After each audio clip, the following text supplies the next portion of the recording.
Ganap na nga pong bagyo ang namataang low pressure area sa labas ng PAR or Philippine Area of Responsibility. Kung ano po ang epekto niyan sa ating bansa, alamin natin mula sa ating resident meteorologist, Weather Tito Alvin, na laging may panahon para sa iyo. Good morning, kapatid!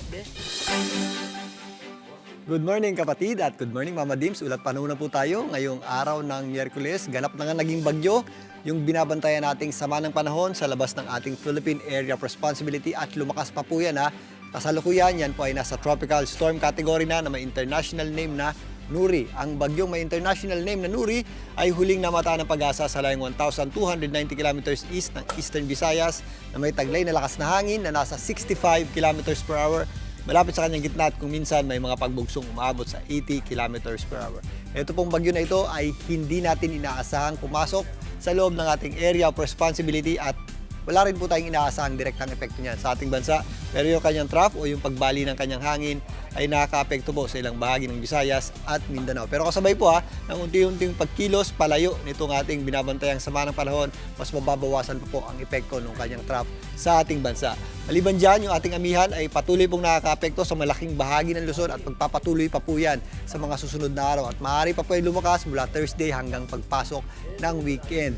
Ito pong ating amihan ay maaaring humina na sa susunod na linggo na kung saan yan po ay magdudulot or ang pag-atras po niyan ay magdudulot ng mas matinding init na ng panahon sa malaking bahagi ng ating bansa at maaaring magpatuloy na po yan sa pagpasok na ng panahon ng tag-init. Kaya paghandaan po natin yan mga kapatid. Pero sa ngayon, may kalamigan pa naman po ang malaking bahagi ng Luzon, particularly ang eastern section nito at medyo mataas din po yung ating mga posibleng pagulan sa ilang bahagi ng Aurora, Isabela at dyan po sa Batanes. Pero sa pangkalahatan, ang malaking bahagi po ng Luzon ay makakaasa po ng mainit at maalinsangang panahon sa tanghali, pero pagsapit ng gabi at madaling araw, medyo malamig pa rin po yung ating panahon dahil po sa epekto ng ating amihan o northeast monsoon at medyo mababa rin po yung ating tsansa ng pagulan dito po sa western section nito o yung kalurang bahagi ng Luzon. Bawasan na rin po yung epekto ng ating trap ng binabantayan nating sama ng panahon dito po sa Visayas. Ang ating mga pagulan dyan ay yung mga localized na lamang o yung mga pagulan na kadalasang nangyayari tuwing hapon at gabi. Kasama na po dyan ang ilang bahagi ng Palawan. Samantalang dito po sa Mindanao, umaabot pa rin po yung epekto ng trough nitong ating binabantayang bagyo sa labas ng PAR. Dito po sa ilang bahagi ng eastern portion ng Mindanao, kasama po dyan ang Caraga region.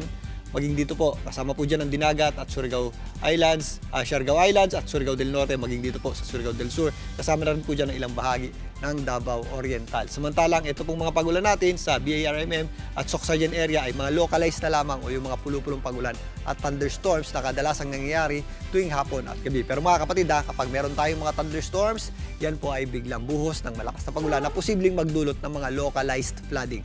Kaya mag-ingat pa rin po tayo dyan. Dito naman sa Metro Manila, magpapatuloy po ang maganda at maliwalas sa panahon. Magiging maliwalas po ang sikat ng araw sa umaga hanggang tanghali. Pagsapit ng hapon, medyo nagiging maulap po ang panahon natin. Pero ramdam po natin na medyo mahangin or ramdam natin yung breezy conditions dahil pa rin po yan sa epekto ng ating amihan o northeast monsoon at magpapatuloy na po ang paglamig ng panahon tuwing gabi at madaling araw. At kung may mga pagulan tayo, medyo mababa naman po ang ating tsansa ng pagulan sa Metro Manila. Kung may mga pagulan tayo, ito po yung mga dagliang may hinang pagulan lamang. Bago na mga kapatid, ang ating araw po ay malapit na sumikat 6:07 ng umaga at muli po yung lulubog mamayang 6:06 ng hapon. At yan muna latest sa ating lagay ng panahon ngayong Miyerkules ng umaga. Muli ako po ang inyong Weather Tito Alvin na laging may panahon para sa iyo. Mga kapatid, Tito Alvin Pura po na laging may panahon para sa iyo, umaraw man o umulan, dapat laging handa. Kaya para maging updated sa pinaka-latest weather updates, mag-follow at mag-subscribe na sa social media pages ng News 5.